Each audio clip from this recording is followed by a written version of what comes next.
it's happened before. It'll happen again. But looking at what they've left behind, the legacy they've had, the impact they've had.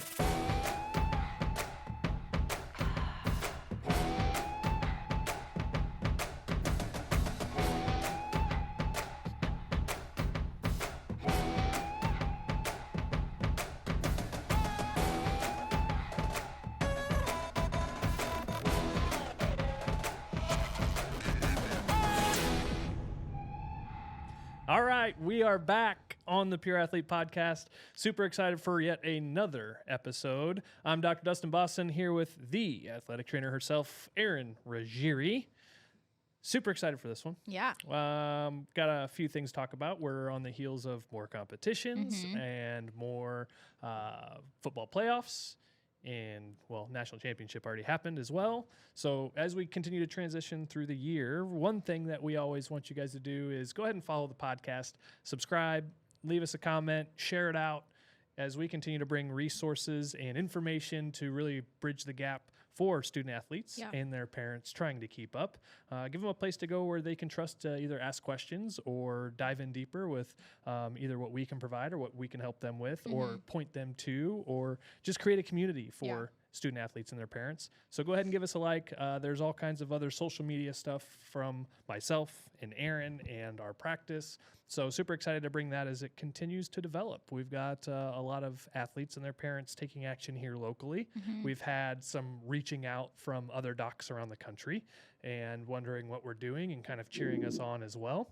So we've got more merch coming out. We've always talked about that at least 10% of all of our merch and things that come from the Pure Athlete is going to go back right now to mental health and services and information for student athletes. So that'll be fun to kind of build that escrow account and be able to donate and eventually find somewhere where we can plant that and just always give back to that for our student athletes and their parents. So what's going on in Erin's world? I don't want to leave you out. We'll keep your segment here very brief. No, I'm just kidding. What's up in Erin's world? I had a full weekend of dance again. I know we're shocked. But this time just watching what we kind of call the Super Bowl of dance. So it's UDA College Nationals. Was planted in front of the TV making my predictions just about all weekend.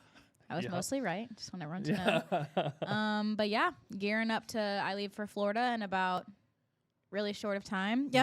For your own. Yep. So yeah, just counting down the days for that. How about the unfortunate shout out to the dancer who broke her ankle? I think we're going to talk about that a little bit later.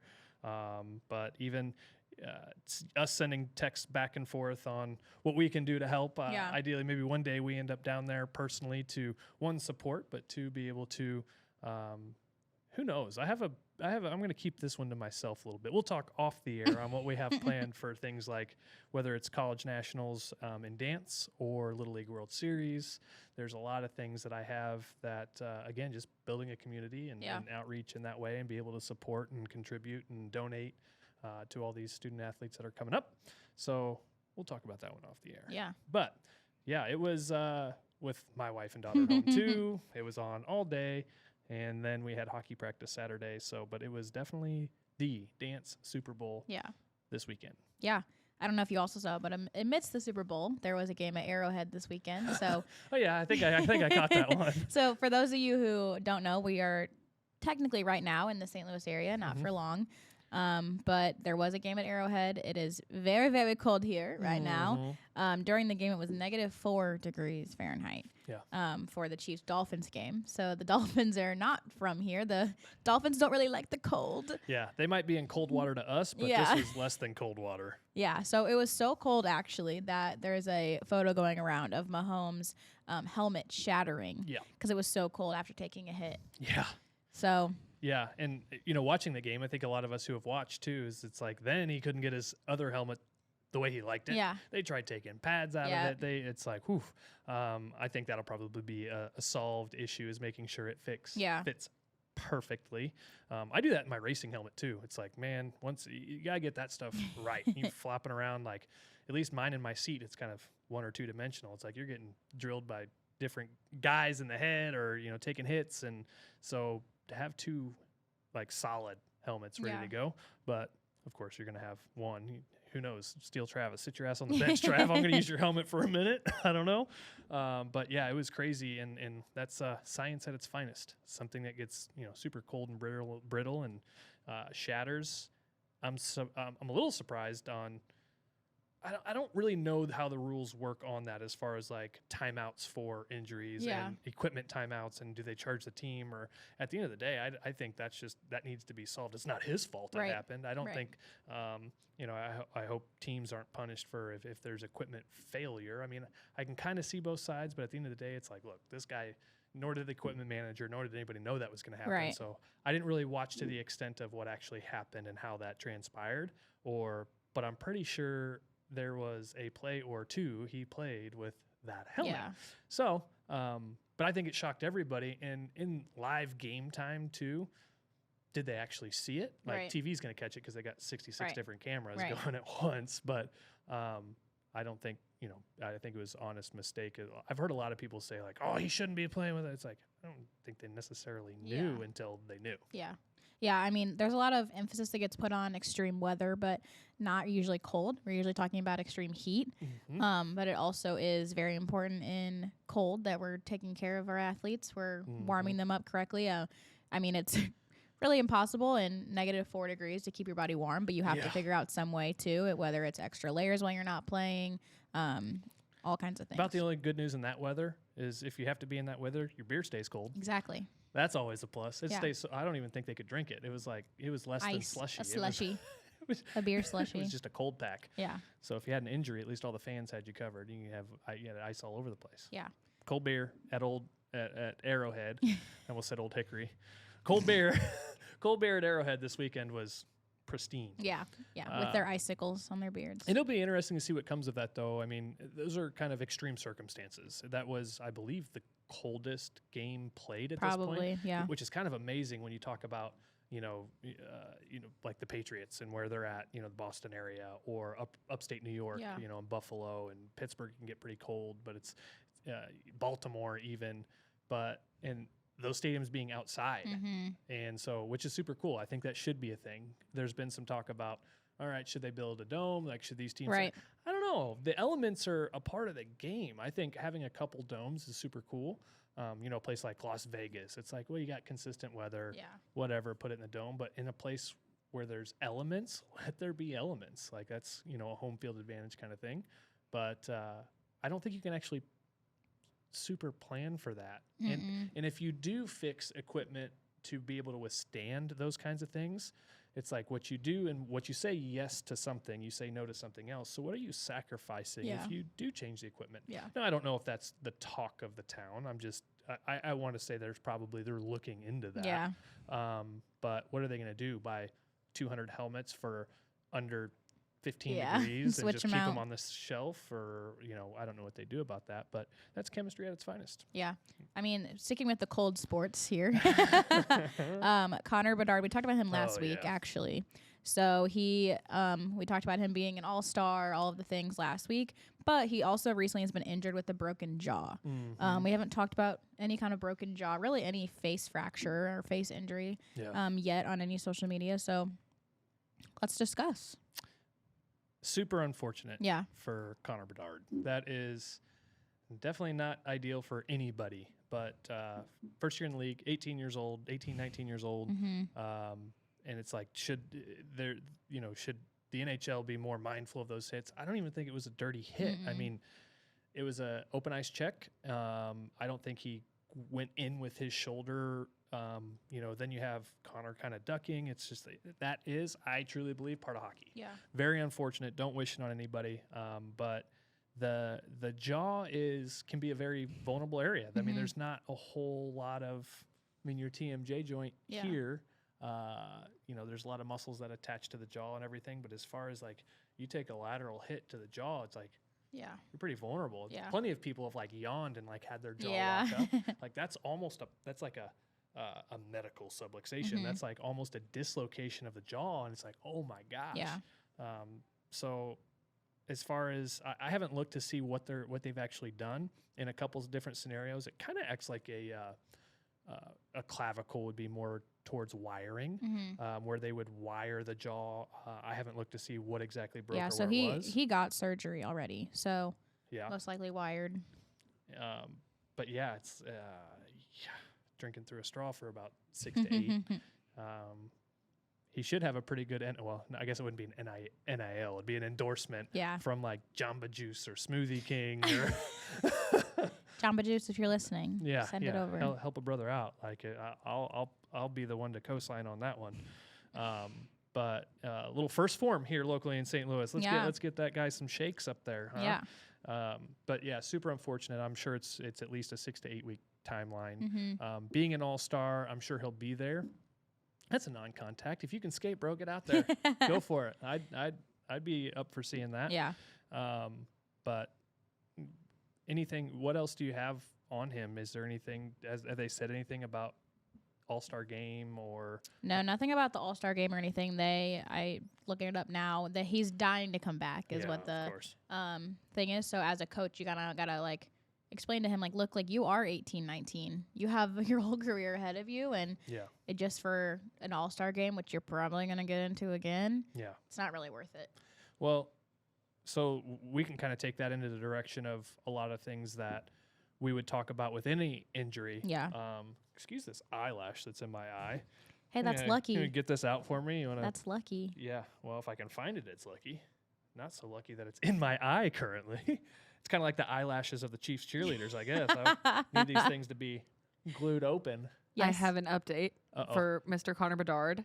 He got hit on the 6th, and that's when his jaw was broken. He had surgery right after that. And this past week, he was playing in a green non-contact jersey at practice. So, yeah. Yep. Where I was going with that is that is super important before I was talking about fake eyelashes from the cheerleaders that I'm still dealing with. But an injury like that so early into your career is not creating an issue with mindset and being like, okay, we don't want you to get depressed. Like, just managing that from a standpoint of, again, physical, mental relationships. Who does he have in his corner? He's got the best doctors up there in the Chicago area. I'm guessing he stayed in the Chicago area for that. But making sure keeping him involved. If he's able to skate. Yeah. I mean, he didn't break his leg. No. So he's comes to me to be a little quieter guy anyway, being new into the league. So he's not talking much. Doesn't really need to. Let the skills show. So if he can be on the ice, I would definitely encourage that. Again, we talked about this on, it might have even been the last one, but we talked about it a lot. Just keeping him involved. Have him help run drills and pass pucks and collect stuff and just be a part of that environment. I think is super important. Navigating the mental aspect of what it could be, and also game shape. So if he's able to do that, depending on how he feels, I mean, there's a lot of reverberation of skating and movement and things like that. But if it's not bothering him during, or he's not having any residual effect afterwards, because sometimes you do that stuff, adrenaline kicks up a little high, and then all of a sudden 2 hours later, you're like, oh man, that was a bad idea. And if he's not going through that, get after it. Keep him going. Okay, so moving us more to hopefully a warm environment. Like we kind of talked about it earlier, the Super Bowl of Dance was this weekend. So that is the UDA Nationals in Orlando. It's at ESPN in Disney. So as we were watching, we kind of hinted at this earlier, there were a lot of injuries that we saw, even on stage, off stage, all kinds of things. So a dancer actually, it looked like broke her ankle on stage, as well as a captain of a really big known team being in a boot off the stage. What's your thoughts? Well, I think, again, just like any sport, those things are unfortunately bound to happen. But I would just hope, I mean, I'd like to guess at a facility like that. I mean, there's not much you can do about the injury. As far as even the prevention side, it's like, who's not to say that she's done a lot of the things right? I don't think it's anybody's fault it happened. I don't think it's her fault it happened. But hopefully pretty immediately having the availability of resources to analyze, dare I say, diagnose, but making sure that the resources are there to be able to figure out, okay, what's going on. And again, same with Connor Bedard's situation. Now you have to look at them as a whole person and make sure you're managing them throughout the weekend, because that can be pretty devastating to take a blow in any sport at any point in time and to be pulled and not able to continue. Was that semifinals, finals? When was that? That was semis. Semis? Yep. So now you're going into finals. And again, it's like, kind of stop the bleeding, for lack of a better phrase, of managing her as a person and keeping her involved. But again, to say that, that could have been prevented, I don't think it's true. Right. I mean, shit happens. Right. And but shout out to her, and hopefully there's recovery and it's not as bad as maybe it could have been or with that it looked. But I don't know what else you could really do from a prevention standpoint. Now, if people wanted to ask, well, if there is anything we can do from a prevention standpoint with ankles and feet, there are a lot of great exercises, and we're not saying they were or weren't doing this, but I think it does bring up a valid question and things that we have resources on and about on how to strengthen from a preventative standpoint to give yourself the best opportunity not to have that injury. Yeah, and I think the other flip side of the coin here is her injuring herself on the floor means that her team had to stop mid-performance. The way the rule book goes, you get 2 hours to basically reblock if you can't go back in. So they came back in a couple minutes, hours. It really wasn't that long. Reperformed. They'd clearly reblocked some parts. And then finals day, same thing. That I didn't know. Yeah. So big kudos to the team and the coaches on that for being able to keep a level head, switch the things you need to in probably the most high stakes environment you are in as a dancer. So kudos to you. So they stopped. I didn't see that dance, but they stopped immediately, or did she so continue? The rule is if someone gets hurt, is visibly hurt, they have to exit the floor. They have to stop the music. So her team keeps going for a little bit, then they stop, then they all go off. So gotcha. It's a tricky environment as that athlete too, because in your head. And especially in that kind of scenario, this isn't preseason. No. This is the Super Bowl for them. Yeah. Where probably everything within her goes, oh shit, but I have to keep going. Yep. And that's what they do. There may have been a reel that you released not too long ago, or about to, that says dancers are badasses. Yep. And they are, and all athletes are in their own right. But to want to and try to continue is a big thing, and kudos to her for trying. But at the end of the day, I'm glad they get an opportunity to reblock or able to kind of redo their performance. Yeah, this also happened back in, I think it was 2018, Navarro College cheerleading on the bandshell in Daytona. Same thing happened. He dislocated his ankle, actually. Oof. So they stopped the music immediately because that's a very visible injury. Yeah. And same thing, they had 2 hours to reblock, put a new guy alternate in, so no stunts were mistaken and taken out. So it happens more than really we see. Yeah. But yeah, it's a big hit. Depending what those injuries are too. I mean, just to talk on some of the care afterwards, and again, not knowing the whole report of okay, was it broken, was it sprained, was it just partial there's sometimes I've done it before where it's I've rolled my ankle so many times where it's I'll roll it and it'll be stuck I'll be on the ground I know exactly what's going on here, and your foot's stuck inverted, and then all of a sudden it's you massage it out, or it's sitting cross-legged and your knee gets locked up, you're pow, and it goes back into place, we'll say. So that could happen, some swelling, maybe some stretched ligaments, maybe, but it could also be, it could be tib fib fracture, it could be, talus, it could be, a true fracture, or there could be a lot of ligament damage. So it's okay, if that's the case, if there is, we'll say gross injury to the joint, some of the options that I go to right away are, with what we have here, it's a lot of people are looking for, I don't want to do the steroid injections, or I don't want to do, what do I have to do? What needs to happen? What are my choices? What are my options? Right. And some of the technology that's coming out now with even non-invasive stem cell treatments, with recovery items, whether it's hot, cold, compression, there's all kinds of different options that we're building. Again, a library of resources for that we're going to be giving away on our website at thepureathlete.com that will be able to go through and show you some of those options. Yeah. So if it's broken, well, there's kind of only one thing. But at the same time, too, talking about the boot, the captain who's in a boot, not knowing the scenario, but it's depending on the vulnerability of the joint. the extra mobility. If it's vulnerable to where like this thing's sloshing around, then you have to stabilize it in a boot. That's plausible. But if it's not a vulnerable situation, if there's not a whole lot of joint laxity, there's a lot of swelling, I'm a big proponent of hot, cold motion. Yeah. Keep it moving. Stay off of it, gravity feed. Yeah. Weight bearing wise. But at the same time, write your name with your foot, even put a band on it, and you don't have to like pull to max range of motion, but keeping motion in it while you're laying down with it elevated. Like there's so many tricks you can do that will also give you the opportunity to come back faster.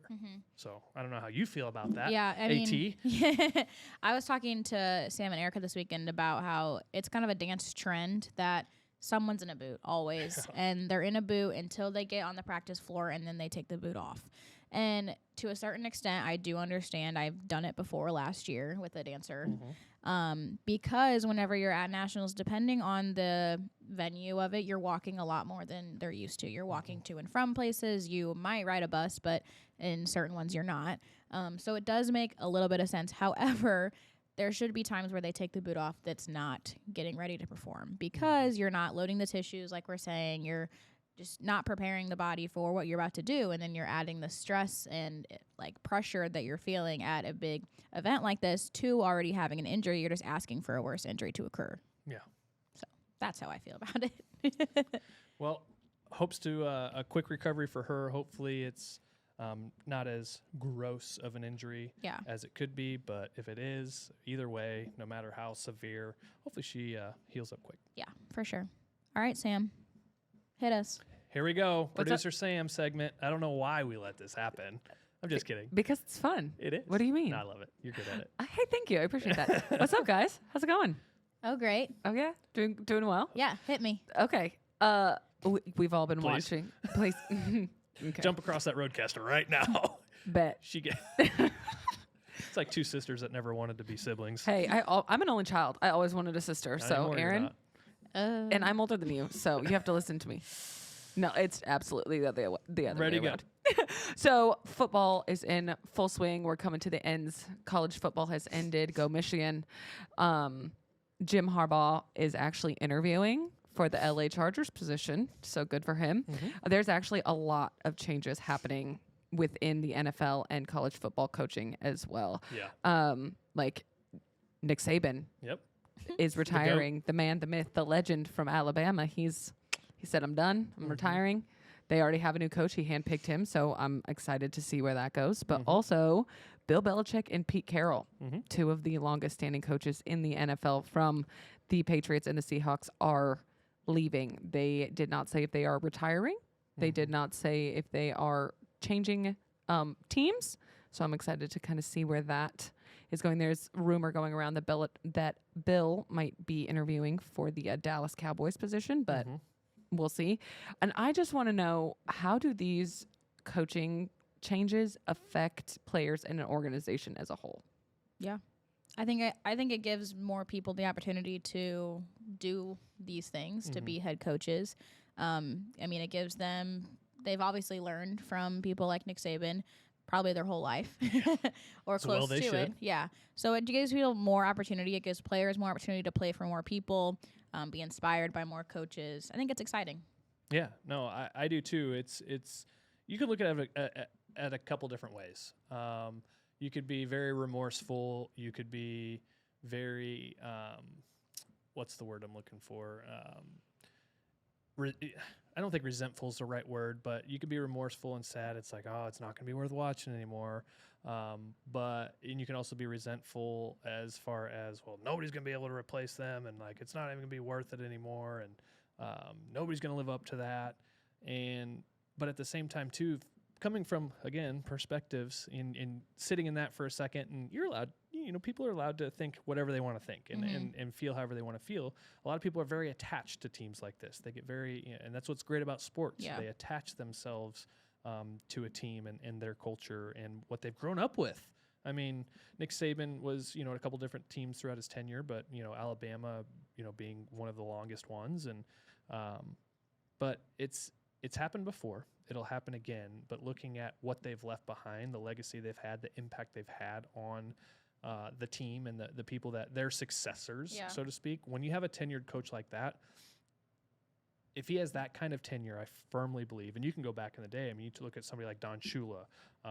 You could look at, Pat Riley, Phil Jackson. There's so many great coaches in so many different sports. Those guys set the whole, not the dynasty, but the whole team up, the whole organization up for success. Yeah. That's what you get from those guys. So while it might look different and it's a little uncomfortable, things advance in their own ways. I think there's a lot to learn from that. So just from an organization and a fandom standpoint, I think it'll be a little raw. I think a lot of it should be allowed to be exciting. Yeah. Because it will bring. I think it'll toss up even something like the SEC, in Alabama's case, and who knows? It could be. It's literally a dad joke. You ready? Cue dad joke. It's literally a changing of the tide, if you will. Oh my God.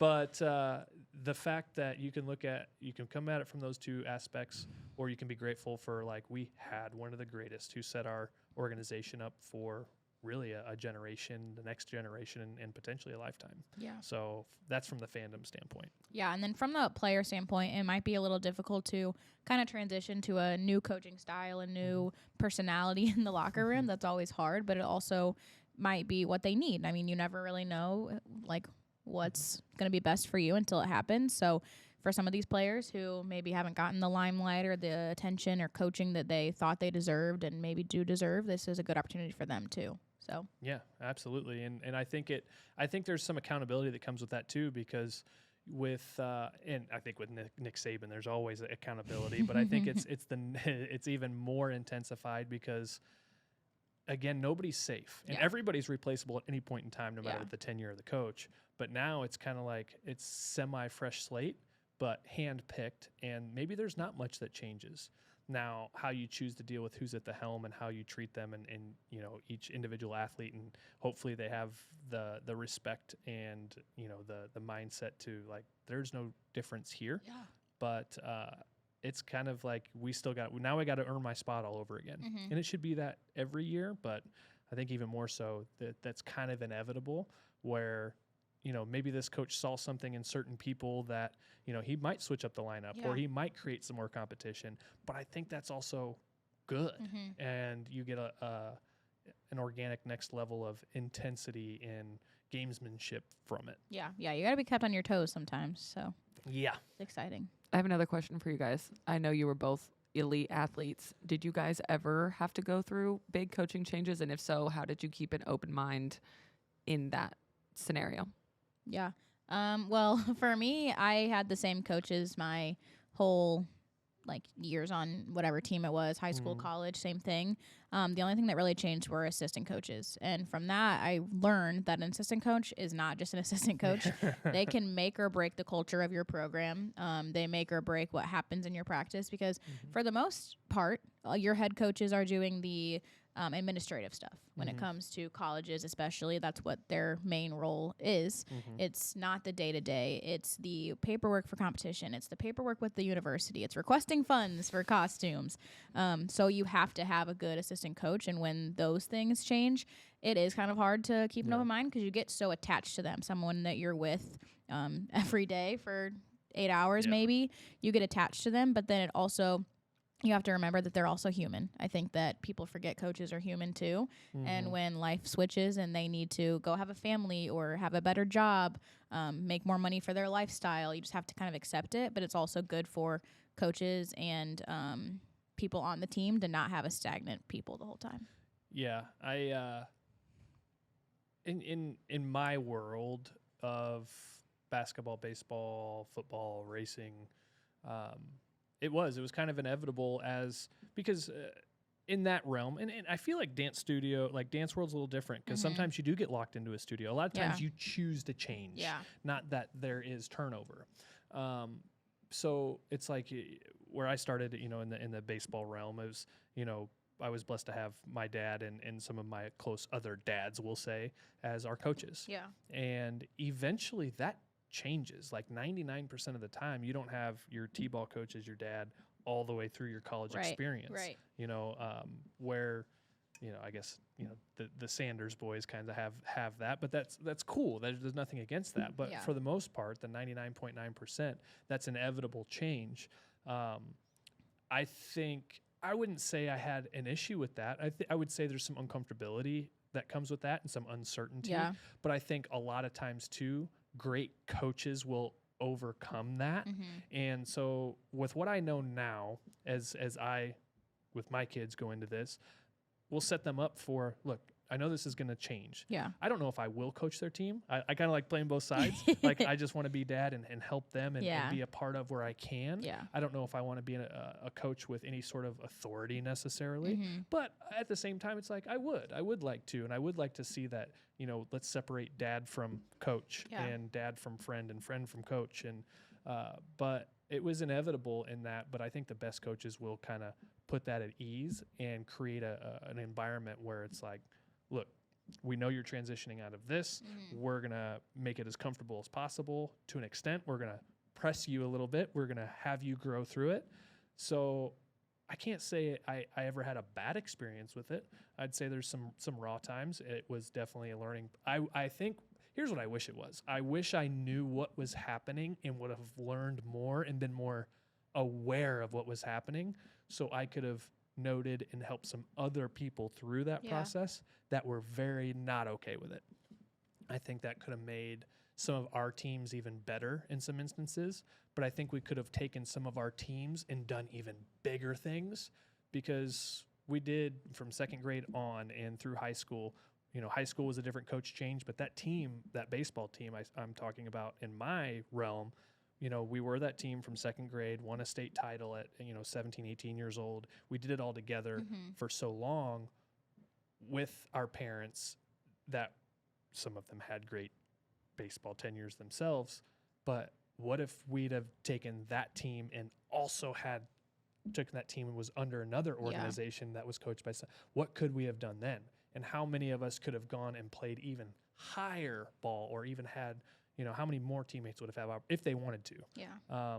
So I think that's what I wish would have happened, but I can't say personally I had any difficulties necessarily. I think it's a huge, awesome growing opportunity for sure. Yeah, this kind of goes into our deep dive of the week as well, but no matter who you're coaching, what you're coaching, I think that title of coach is just as important as something that you get like your doctorate in, and it's just as important. It's just as important as any title. You are I'm Coach Erin to them. I'm not just Erin, and every one of my coaches that I've ever had, I still call them coach because that is a title that should be earned. You keep it. It's a respected thing. You are with them sometimes more than your parent. You have to be an influential person in their life, no matter who it is. So, yeah, and coaching and accepting that as a coach too, that is your stance. Like, you're from school time. I saw a post just the other day. It's like, how did we get to this point to where we all go to work, kids go to school, we come home sometimes 7, 8 o'clock, we see our family for 2 hours, if that, we go to bed and we do it all over again. And a lot of that was in the student athlete realm. Let me just narrow it down is, your practices are 3 hours long. And they're not going to see their parents for more than 3 hours a day. Yep. And so as a coach, and this kind of goes back to something that I think it was last week I had said that I am actually trying to do and plan out for myself if I do end up in that coaching situation, even with my boys, is can you coach without saying anything? And one, respecting your position that you do have more time with them than their parents, and how you show up depends on what they're going to learn, and they watch. If you want to teach something, everybody's like, oh, I'm a visual learner. Yeah, you are. Everybody is to an extent, but as a coach, how you act, how you treat others, and if you could not talk to your team and only coach, that means you have to bring people around you to help facilitate that. No different than you just said from a head coaching standpoint. Yeah. It's like a lot of times the head coach has come up the ranks. They know what it takes. They can implement. They can run the playbook. They can call the defensive calls. They can teach all those things and the choreography and the cleaning. And it's like we can do all those things. But now that head coach is managing a lot of things in the whole environment, in the whole ecosystem of that team. Yeah. So... and I think, Saban and some of the best coaches do that. It's like, how much does Belichick talk on the sideline? Yeah. How much did Saban talk on the sideline? How much did Phil Jackson talk? They get up and they handle what they need to handle. But at the same time, too, I've seen Phil Jackson a lot of times. I was a huge Lakers guy, obviously the big Kobe stuff, and I've watched Pat Riley do it and all these things where they would just stand up and like it was a foot stomp and everybody's like, oh, yeah. Then you'd see Kobe go like this, and it's like we knew what we were doing. He didn't have to say anything. Yeah. But also when guys come up and off the bench and the conversations they have and how they talk in their interviews, and it's like, that's what a coach needs to be mindful of, is it's not how you're getting your players prepared and performed. It's how they interact from pre-practice, like when they go to bed. Yeah. Well, before that, they leave practice. It starts when they leave practice. How do they show up for their family? Like, you have to keep that in mind. And then when they come to practice, what are they doing outside of practice? When they show up, and how you're literally helping them navigate a lifestyle. Yeah. And if you can be the epitome of what you're expecting. And at the end of the day, I truly believe, I mean, even here in the practice, like how I show up for you guys, how I show up for the clients, it's like you can definitely read those people based on how the head coach shows up. Yeah, for sure. And that's just on the daily. Now compound that over 17, 20, 30 years. I think that's what some of the best coaches, that's what makes some of the best coaches. Yeah, sure. I mean, it's really just monkey see, monkey do. I mean, you're going to see someone do something and you're going to do it. It's as simple as what you're bringing into practice. Are you bringing in soda and all of these like bad things, or are you bringing in water and electrolytes? Like, that stuff matters too, because I won't walk into my practice and have a full course meal in front of them when I'm about to work them out. Like, it just, it's, you have to have empathy for it as well. And you see it as you go. I mean, what's that one drink called? I don't remember. This one electrolyte drink. What is it called? The one that we like. Element. No, the other one. Noons? No. Anyway, but then you see your girls like bring them in also, and they're like, "Oh, I saw Coach Erin have this, so now I'm going to." You're literally what's that called? You're literally endorsing. Yeah. Like, because they look up, and that's such a good point. It's like, not only are you setting an example, but some of these kids some of these athletes in general, kids 10 to 35. Yeah. It's like they're still looking up to somebody, and that could be you. And it's like, oh, she wears Lululemon, I want to wear Lululemon. Yep. Oh, he drinks Guru, I want to drink Guru. So being very mindful. Oh, she showed up with a milkshake to practice, I'm going to show up with a milkshake with practice. Oh, goodness. We have gone on record. We wait till practice is over, though, but sometimes we like to go around to teams, and we blessed a couple dance teams with Starbucks, one of their favorite Starbies. But again, that was a reward for great practices and great things after it was over. But yeah, I mean, they look up to what it is you're doing and taking and drinking and acting and speaking. Body Armor. Ah, yeah. Yeah. 10 hours later. Shout out to Ryan Blaney, NASCAR champion this year. Body Armor sponsored. Yes. Yeah. So I 100% agree. So keeping that in mind, that's exciting for me, because that's still something that I'm very aware of. But when you're in the moment, so I'm hoping to prep myself so when I'm in the moment, I keep that in mind, because sports in general across the board, especially with student athletes, there's a lot of emotion involved. Yeah. Emotion clouds judgment and decision making, and so being able to show them how to act and how you carry yourself always is a huge deal. Yeah. And that's why too, kind of going back to the coaching scenarios at this point with Belichick and Pete Carroll and Saban retiring, is at the end of the day, one of my mentors at the time, I love this kind of quote, is, people are in your life for a reason, season, and a lifetime, or a lifetime. Coaches are part of an organization for a reason, a season, or a lifetime. You're talking lifetime coaches. Yeah. Pete Carroll was 14 plus years. Belichick was around the same time. Saban was 14, 17 years at Alabama. Yeah. And I would consider that more of a lifetime style coach. But if they move on and go somewhere different, that organization is also in their life for a reason, season, or a lifetime. The coach's lifespan is far less than the organization's lifespan. Yep. How old are the Packers? How old are the Cowboys? How old are some of these teams? Yeah. And none of these breakups were bad. I know a lot of people are, I'll be pissed, like, oh, he should have gone. It's like, okay, oh, why did they get rid of him? I don't like the Seahawks anymore. And it's like, that's not the case. It's like, again, a perspective. But looking at somebody like Belichick and how he carries himself, great coach. I don't think there's anybody who wouldn't want to be coached by Belichick or Saban or Pete Carroll. But looking at the organization's timeline now, it's a lot different from when Tom Brady was there and they won 6 Super Bowls. Right. You know, the personnel is different. The schemes are changing. And sometimes you can only do certain schemes with certain personnel. Yeah. You can only run certain dances with certain dancers. Yeah. And you try to get the most out of it. And sometimes for that organization's lifetime right now, it's just not a great fit. Yeah. And that's okay. So, you know, having potentially, like you said, Sam said, you know, the maybe the discussion of Belichick and the Cowboys. I mean, that could be all speculation, but looking at what the Patriots were at that time with that dynasty could definitely fit Belichick's style. Yeah. He can create a defense out of anything. I mean, that's kind of Belichick's thing, but he also had a very great wide receiver and tight end core, which you look at, he had a decent quarterback he made great.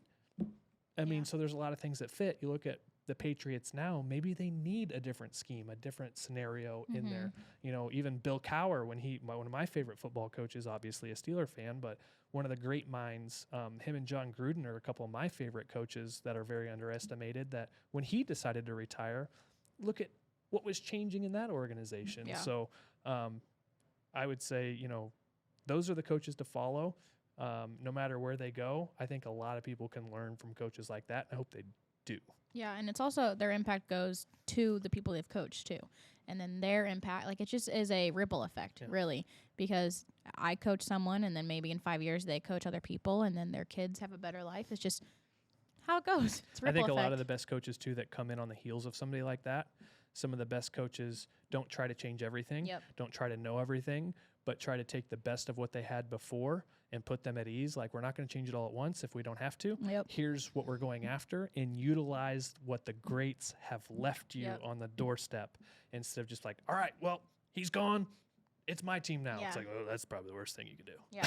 What do you always say? Success leave hints or something? Yes. Yeah. That's my Alex Hormozy favorite. Success leaves clues. Yep. And just because that person's no longer there, well, he's not there for a reason. Yeah, but he was there for a very long time. And if you look at what he had versus what has transitioned to in an organization lifestyle, there's still plenty of breadcrumbs left behind that can be utilized. Because if you get rid of it all, nobody wants to start from scratch. Yeah.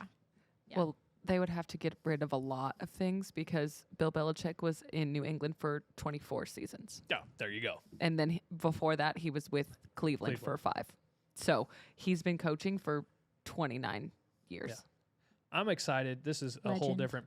different topic that we don't have to go very far down, but just a perspective and how I like to overthink things is, well, I even said this with shout out to potentially Jason Kelsey, or, retiring. But what did I say when we were kind of bummed? It's like, man, he's like, it's like, you know what I'm excited for? That guy gets to go raise his little tiny babies and enjoy the game for whatever he wants to enjoy. Go watch his brother play, and who knows how long he's going to continue to play too. But it doesn't mean he's going to enjoy the game any less. It just looks different. But same with Saban, same with Belichick, same with Pete Carroll. They're not getting any younger. They're still the ripe age around from 60 to 70. I think Saban's 72, 71, 72. And it's like a lot of times coaches can get trapped, or anybody, athletes, anybody. Doesn't even have to be an athlete. Construction guy. People work until they're dead. Yeah. And they can much. potentially miss out. It's very easy to get blinded, jaded, and adrenaline hyped on what you do and love to do all the time, that people get maybe some of the best leftovers you have. But I'm excited for these guys if their tenure as coaches is done. It's like they have family that are going to enjoy the hell out of having them for who they are. Yeah. So I'm excited, no matter what they do, I'm excited for them to be able to be a part of everybody else's life, like they were a part of so many lives that they were head coaches of. Yeah. So Love it. Love it.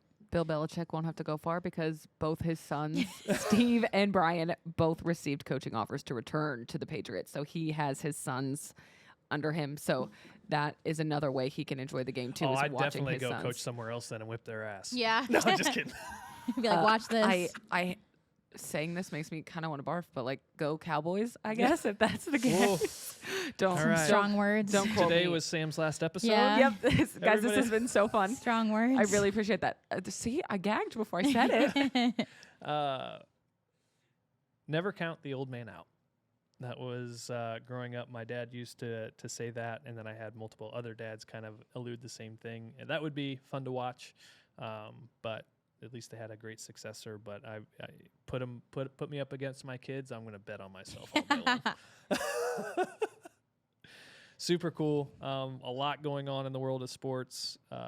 We've had more and more recovery nights here. We've got athletes asking great questions, and for return things in their healthcare side, we're happy to be on the front edge of that. If we can answer any questions on what options are, we don't run ads on this. We don't sell from this. We literally just want to be a resource. That's why we're doing this. Sometimes these topics, while they're pretty consistent right now, as we're 6, 7, 8, well, including guests, 10-ish episodes in, this stimulates more conversation for us. Like, we talk about a lot of these fun things and then dive into some of the things on how we can relate what we do and just the resource and impact that we have to offer going forward. So if you guys, especially on the healthcare side, being, a doctor and an athletic trainer, we have a lot of resources in our pocket that sometimes we don't know that you need. We're not always the right fit for what it is you need, but chances are we know how to find it. The 3 pillars are mental, physical, and relationships for a reason. So if there's anything that we can answer for you guys, or need something on, or courses or handouts or trackables or whatever, reach out. We'd love to be able to get that and provide that for you, and hopefully it'll take you wherever it is you want to go or solve whatever you need to solve. So continue to engage, follow the social medias. But from there, I don't know about y'all, I'm getting hungry. Anything else? Nar. Producer Sam, can we be done? No, I'm just kidding. I could do this all day long. I was like, yeah, the bell doesn't dismiss you. I do. All right, teacher. Yeah, that's one coach I don't want to play for. Just kidding. All right, guys. Have a great week. See ya.